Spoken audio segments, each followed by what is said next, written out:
बिस्मिल्लाहिर्रहमानिर्रहीम। अस्सलाम वालेकुम। आज का जो हमारे पास नेक्स्ट टॉपिक है, हमने कोऑर्डिनेट ट्रांसफॉर्मेशन किया था। अब कुछ ट्रांसफॉर्मेशंस हैं, ट्रांसफॉर्मेशंस टाइप्स हैं जो कि हम 2D प्लेन में या अपने 2D प्लेन में ही ज़्यादातर देखेंगे। ठीक है, अब हम एक टॉपिक की तरफ चलते हैं। क्या है, सबसे पहले हमारे पास आपको कुछ फिगर्स नज़र आ रही हैं। तो बेसिकली यहाँ पर हम क्या पढ़ने वाले हैं, ट्रांसलेशन पढ़ने वाले हैं। कोऑर्डिनेट ट्रांसफॉर्मेशन में हम ट्रांसलेशन किस तरह से करते हैं। देन आप रिफ्लेक्शन पढ़ने वाले हैं, रोटेशन पढ़ने वाले हैं, शेयर ट्रांसफॉर्मेशन पढ़ने वाले हैं, and then the last one is scaling transformation. तो ये सारा कुछ हम डिटेल से पढ़ने वाले हैं। यहाँ पर आपको जो फिगर्स नज़र आ रही हैं, फिगर्स का क्या मतलब है बेसिकली यहाँ पे कि देखिए, अगर आपके पास एक प्लेन है, आपने इसकी ट्रांसलेशन करनी है, तो आपके पास देखें वो फिगर ट्रांसलेट होकर कुछ इस तरह से आ जाएगी। ठीक है, अब हम इस ट्रांसलेशन को डिटेल से पढ़ते हैं, फिर हम अपने टॉपिक की तरफ आएंगे कि ट्रांसलेशन में ये जो 2D ट्रांसफॉर्मेशन यहाँ पे फिगर के थ्रू हुई है, ये इसका क्या मतलब है। तो ट्रांसलेशन की तरफ चलते हैं। सबसे पहले कोऑर्डिनेट ट्रांसफॉर्मेशन में आपके पास फर्स्ट जो ट्रांसफॉर्मेशन है वो ट्रांसलेशन के थ्रू है।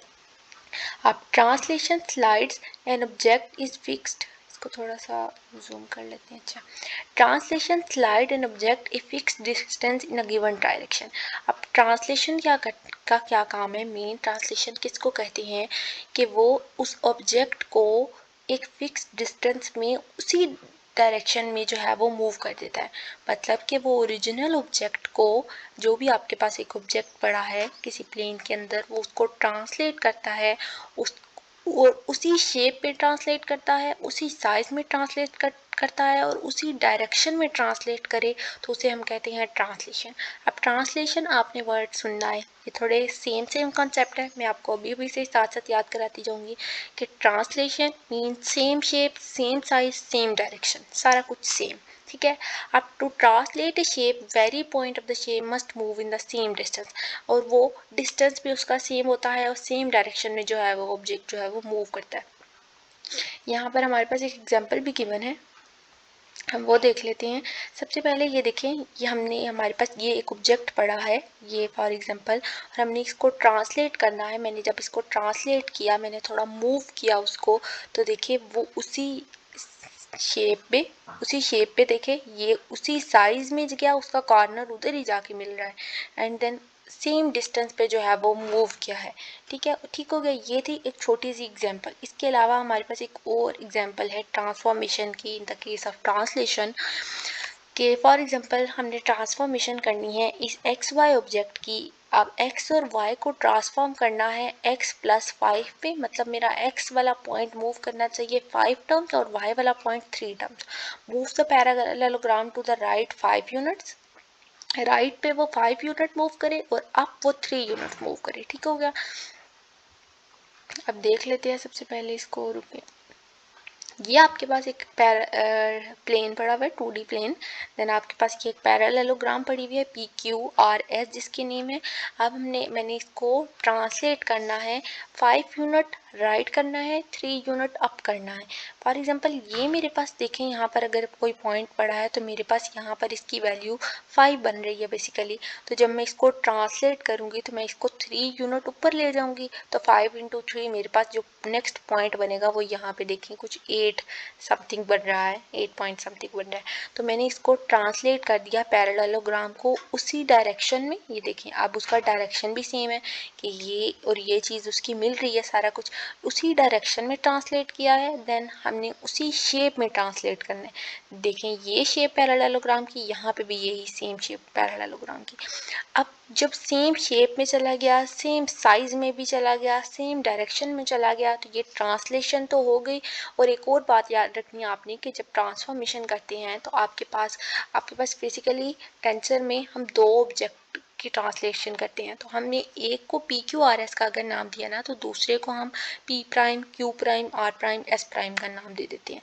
अब हमारे पास जो ट्रांसलेशन हुई है वो देख लेते हैं। अब देखें कि जब हमने 5 यूनिट्स राइट उसको मूव किया तो x की वैल्यू मेरे पास उस टाइम क्या आई है, 4 आई है। इसको थोड़ा ख़त्म कर लूँ ताकि आपको समझ आ सके। रुके, कुछ ऐसा कलर लेते हैं जो कि आपको नज़र भी आ सके।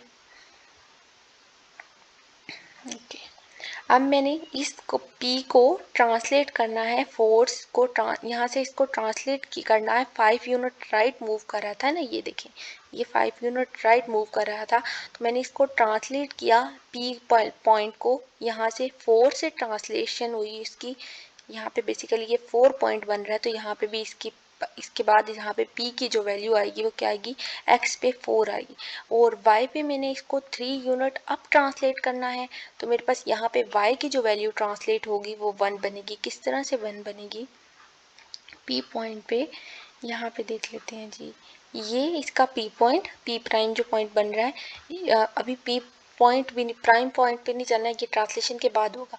यहाँ पे देखें, यहाँ पे इसकी P की वैल्यू 4 है और यहाँ पे इसके Y एक्सिस में इसकी वैल्यू क्या है, 1 है, तो और 4 और 1 बन रहा है, तो जो कि यहाँ पे लिखा हुआ है। Q पॉइंट पे इसकी वैल्यू देख लेते हैं, Q पॉइंट पे इसकी वैल्यू ये देख लें, 5 है, 4 अप टू सो ऑन 5 आएगा यहाँ पे, और यहाँ पे Y पॉइंट पे इसकी वैल्यू ये देख लें 3 है, तो ये 2 और 4 के दरमियान में 3, एंड देन R पॉइंट पर इसकी वैल्यू, R पॉइंट आपका ये रहा, देन R पॉइंट पर इसकी वैल्यू X एक्सिस के अलॉन्ग 2 है एंड Y एक्सिस के अलॉन्ग यहाँ पे प्रोबेबली 5 बनेगा, एंड सिमिलरली इन S यहाँ पर आपके पास S पॉइंट पर आपके पास X एक्सिस पे ये वैल्यू 1 आ रही है और Y पॉइंट पर आपकी वैल्यू यहाँ पे जाएगी तो 3 आ रही है। अभी हमारे पास हमने इसी पैरेललोग्राम को देखा है और इसी को एक्सप्लेन किया है कि हमारी ये सारी वैल्यूज़ किस किस पॉइंट पर जो है वो प्रेजेंट है। अब हम इसकी ट्रांसलेशन करेंगे। ट्रांसलेशन क्या था, सेम ऑब्जेक्ट पे सेम साइज में सेम डायरेक्शन में मैंने इसको मूव करना है।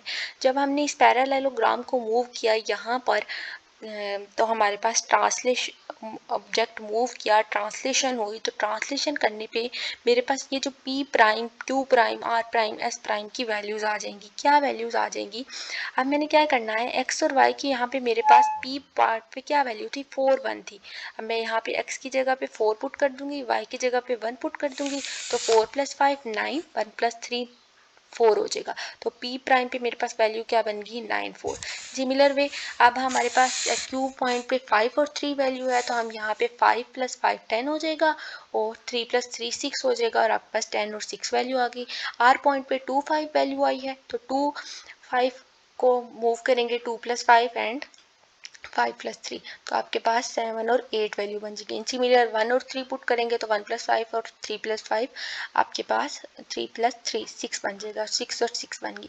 अब आप इसको चेक भी कर सकते हैं कि आपने ये मूव कर लिया, देन आपने जो नेक्स्ट डायग्राम बनानी है, अगर आपको वो डायग्राम नहीं देता तो आपने इन पॉइंट्स पे बनानी है, मतलब आपके पास X 9 हो, यहाँ पे देख लें X 9 होना चाहिए और Y आपके पास क्या होना चाहिए, 4 होना चाहिए, तो Y एक्सिस के अलॉन्ग आपकी ये जो डायरेक्शन है वो 4 आनी चाहिए। इन सिमिलर Q प्राइम की अगर आपने Q वाली लाइन जब आपने ड्रा करनी है तो आपके पास Q 10 पे आना चाहिए और Y 6 पे आना चाहिए, Q का X। इन सिमिलर वे आप इसका R prime S prime easily लिख सकते हैं ये वैल्यूज़ फाइंड करने के बाद, देन आप डायग्राम भी ड्रा कर सकते हैं अगर उसने आपको डायग्राम नहीं दी तो। अब हमारे पास जो नेक्स्ट है वो है रोटेशन का टॉपिक। रोटेशन क्या कहता है, रोटेशन है कि rotation as a transformation where the figure is turned around a figure. अब आपको रोटेट करने का तो समझ आ रहा होगा, रोटेशन किसी ऑब्जेक्ट को पूरा का पूरा किसी एक क्वाड्रेंट से सेकंड क्वाड्रेंट में या थर्ड क्वाड्रेंट में मूव कर, रोटेट कर देना, पूरा वो रोटेशन हो जाएगी उसकी। अब रोटेशन क्या है, फिगर पूरी की पूरी टर्न हो जाती है एक फिक्स्ड पॉइंट से to create an image. For example अगर आपके पास कोई ऑब्जेक्ट यहाँ पे पड़ा है तो जब हम इसको रोटेट करेंगे तो वो रोटेट होके इधर मूव कर जाएगा, तो पूरा का पूरा ऑब्जेक्ट जो है वो मूव कर गया। अब तो 2 डायमेंशनल रोटेशन, 2D में हमारे पास रोटेशन के लिए एक ये फार्मूला है, यहाँ पे क्या लिखा हुआ है कि आपके पास जो मैट्रिसेस बनती हैं वो क्या बनती हैं, cos थीटा बनता है एंड यहाँ पे sin theta minus sin theta, ये याद रखने वाली चीज़ें आपने याद रख लेनी है। अब rotation, to perform a rotation on a plane point with coordinates x y, it could be written as a column vector।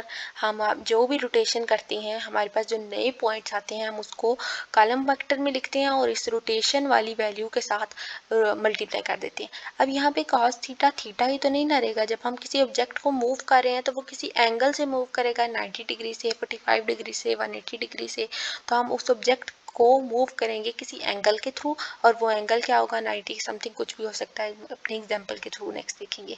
अब यहाँ पर एक ऑब्जेक्ट है, हमने इस प्री इमेज को जब रोटेट किया तो उसका एंगल ऑफ रोटेशन जो है वो चेंज हो गया। ये पहले अगर हमारे पास पहले इमेज थी, जब हमने इसको रोटेट किया तो मेरे पास ये इमेज आ गई और किसी एंगल के थ्रू करेंगे। हम एग्जांपल की तरफ चलते हैं। यहाँ पर ये आपके पास एग्जांपल है कि ये मेरे पास एक 2D प्लेन में एक इमेज पड़ी है और मैंने जब इसको रोटेट करना है 90 डिग्री, तो जब आप इसको 90 डिग्री रोटेट करेंगे तो ये वाली चीज़ आपके पास इसकी क्या हो जाएगी, ऐसे हो जाएगी। एंड अब ये वाली लाइन आपके पास ये मूव कर चुकी है, ये वाली कोऑर्डिनेट जब आप इसको मूव करेंगे, इस पॉइंट को यहाँ से ये वाले पॉइंट को जब आप मूव करेंगे तो ये पॉइंट आपके पास इस तरह से कुछ आएगा और ये जो लाइंस हैं आपके पास ये पूरा का पूरा इमेज रोटेट कर जाएगा। और जब वो रोटेट कर जाएगा तो आपके पास जो एक्स वाई की रोटेशन अलोंग 90 डिग्री कर रहे हैं तो आपके पास एक्स की वैल्यू -y हो जाएगी और y आपके पास x रह जाएगा। अगर आप थीटा को 90 डिग्री से कर रहे हैं, अब आपके पास cos थीटा 90 पुट कर दें, cos 90 0 होता है, माइनस sin 91 होता है, साइन 91 होता है और कॉस 90 की जगह पे मैंने यहाँ पे 0 पुट कर दिया। और एक्स वाई को हमने यहाँ पे कहा था कि हम उसको कॉलम वेक्टर में लिखेंगे और मल्टीप्लाई कर देंगे उसको, और एक्स वाई यहाँ पे लिख लिया। आप सिंपल ये जो वैल्यूज आएंगे उसको एक्स वाई से मल्टीप्लाई कर लेंगे और हमारे पास -y और x आ गया। तो ये उन्होंने यहाँ पे आपको पहले ही बता दिया था कि जब आप एक्स वाई को रोटेट करेंगे तो आपके पास जो नेक्स्ट रोटेशन करने के बाद जो नेक्स्ट उसकी इमेज बनेगी वो -y और x बनेगी। अब under 90 rotation a point x y is transform to -yx। और अगर आप इसी इमेज को 180 डिग्री पे रोटेट करेंगे और 180 डिग्री पे रोटेशन के बाद आपके पास यहाँ पे होगा, आपके पास जो नेक्स्ट इमेज बनेगी वो चेक कर लेते हैं। ये आपके पास इमेज थी, आपने इसको 180 डिग्री पर रोटेट किया तो आपके पास ये कुछ इमेज बनेगी। हम अब cos 180 पुट कर लें, -1 cos 180 -1, सिमिलरली sin 180 आपके पास 0 0 हो जाएगा। और ये जो आपके पास फॉर्म बनी है आप इसको एक्स वाई से मल्टीप्लाई कर लें तो आपके पास -x -y आ गया। इट्स मीन कि जब आप एक्स वाई को रोटेट करेंगे 180 डिग्री पे तो आपके पास जो नेक्स्ट ट्रांसफॉर्मेशन होगी वो -x और -y की होगी। और इसके बाद आपके पास जो नेक्स्ट टॉपिक है वो है रिफ्लेक्शन स्केलिंग। शेयर हम वो नेक्स्ट वीडियो लेक्चर में करेंगे। अभी तक के लिए इतना ही। अल्लाह हाफिज़, थैंक यू।